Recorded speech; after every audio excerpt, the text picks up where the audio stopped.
Hi, ഞാൻ നിങ്ങളുടെ Bhagyalakshmi ആർക്കൂർ from Adoor.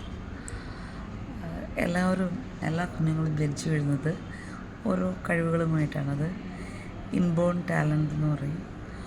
നമ്മുടെ പാരമ്പര്യം ഹെറിഡിറ്ററി ആയിട്ടുള്ള നമ്മുടെ ലെഗസി എന്ന് പറയും. അതിന് ഉള്ളൊരു എലബറേറ്റ് ചെയ്ത് പറയാൻ്റെ അർത്ഥം പറയുകയാണെങ്കിൽ എന്താ പറയുക, അർത്ഥമല്ല, natural to a person animal. കാരണം പ്രകൃതിദത്ത നോർമലായിട്ടുള്ളൊരു സംഭവമാണത്. നമ്മുടെ പാരൻസിൻ്റെ കഴിവ്, നമ്മുടെ പണ്ടുള്ളവരുടെ കഴിവ് ഒക്കെ നോർമലാണ്. പക്ഷേ ഒരു ദൈവപൈതലിൻ്റെ, യഥാർത്ഥമായൊരു ദൈവപൈതലിൻ്റെ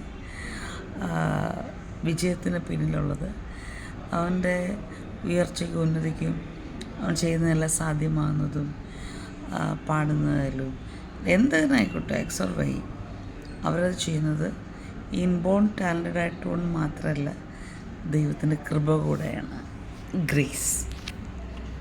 കാരണം അർഹമല്ലാത്ത ഒരു കാര്യം ദൈവത്തിന് നമ്മളോട് ഇഷ്ടമുണ്ട്.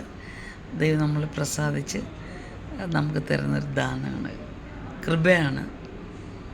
അതിൽ നമുക്ക് അഹങ്കരിക്കാനൊന്നുമില്ല. ദൈവത്തിൽ പ്രശംസിക്കാൻ മാത്രമേ നമുക്കതിനുള്ള അവകാശമുള്ളൂ. Okay? Stay tuned. God bless you all. Thank you.